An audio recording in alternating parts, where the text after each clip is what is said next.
My name is Gordon Brown. I am 56 years old and I've been in the military for almost 38 years, active and reserve.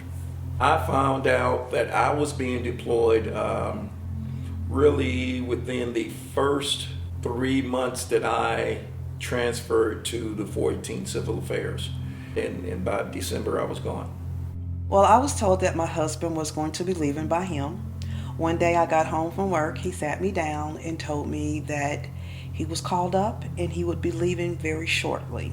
My reaction wasn't all the surprises. It was excitement along with apprehension. But the apprehension part is not knowing about the deployment itself, because you never know what's going to happen or where you're going or what exactly you'll be doing until you get there. But it was an exciting feeling, to be honest with you.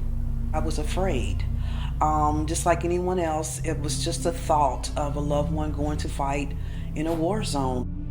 When my dad left, I was about 6 years old, and when he came back, it was right after I turned 7. I didn't really understand what he was doing. I knew he was away and I knew that he was in a dangerous situation, but I didn't understand how frequently he was in a dangerous situation, because all the times I would talk to him on the phone or something, he would be in his little housing area, so I didn't really understand how heavy or how difficult it was. And going into Iraq, we flew into the airport, and we had a lot of young people going, yeah, we're here. But then again, reality quickly checks whenever you hear the rounds of the tracers fire off to let the airport know, hey, listen, we're incoming. We're coming in for landing to make sure everything is clear. Then it got real silent. It was just okay, we're hitting the ground and we made it safe over the quote unquote enemy territory. And we're safe on the ground, and now let's do our job. If I was in Iraq, of course, my job is civil affairs. Our job is to go out and recommit to the community in which we have taken over, per se. Anytime anybody is trying to kill you is scary.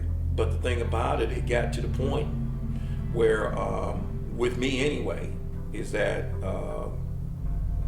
say my prayers for the night, and when I got up the next day, said a prayer, and whenever I headed out on a mission or whenever I had things to do, I got to the mindset, well, if this is the day, it's the day. I will remember, of course, getting bombed. It's about 16 live bombs, and they have the alarm go off, and all of a sudden you hear boom, and then okay, well, that was just one, and then you have 16 of them raining down on you. It was one of those things where I didn't think about me. I thought about my soldiers. It was a close call for the ones that were still in the building. I would remember the conversations I had with the soldiers, the relationships, in order to those small things that that was instilled in me by others that had been there longer than me, in order to help my soldiers be more alert.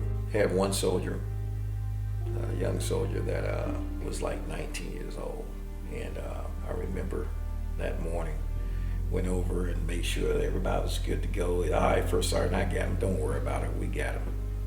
And so they took off on their mission, and while I was there at the other fob, I got a notification that particular unit was hit.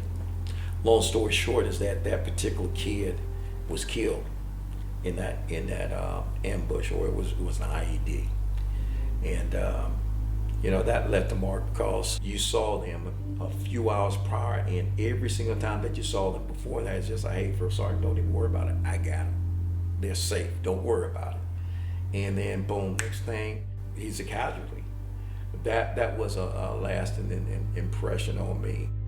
Well, the first time he came home, it was right after my 7th birthday. We were at this place called Zonkers, so it was an indoor amusement park. And I remember that I knew he was supposed to be coming, and It was like nearing the time for the place to close, and I still didn't see him. I just remembered one of our family friends, her name was Miss DeWan, and she was like, Jordan, like someone's here to see you, like he's in the back. So I went back there, and my dad was there, like he was still in his uniform and everything, and I was just like so happy and so excited because it was like my first time seeing him in person in a really, really long time, and I really just missed him a lot.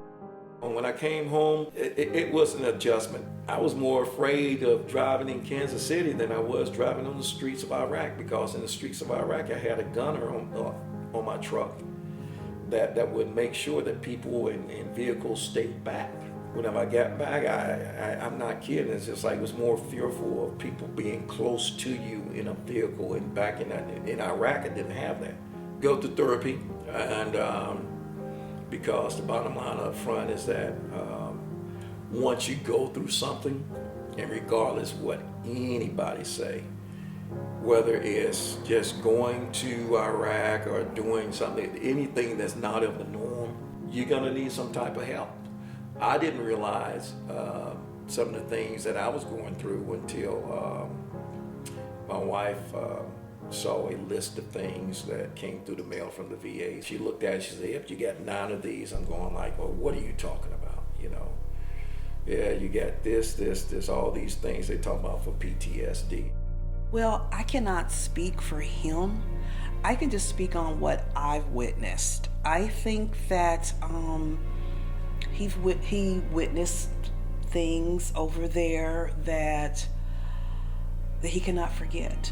It was very hard on him. It taught me to be more patient, trying to understand what someone was going through, actually being there instead of me being at home worried.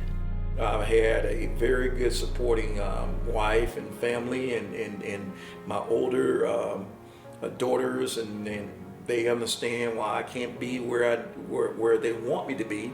And I had a very understanding younger daughter that understood that too. So it works out well. The positive things that I think about him, or think that he does not hear enough, is I've always had the utmost respect for my husband. He is a very brave man. That's bravery to step up and fight in a war where you yourself don't know from minute to minute, from second to second, if you're still going to be alive. And that is a selfless act. And he is very, very brave. And I don't think he hears that enough.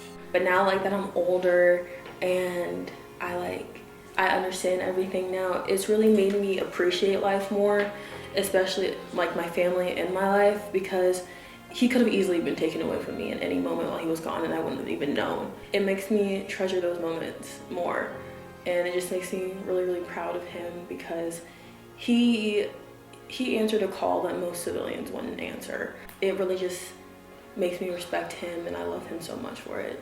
All right, and are there any closing remarks that you want to make? Or anything? Are you going to edit this? Yeah, of course. I'm little Daryl. Dad, I don't like you. You're so well, thank you.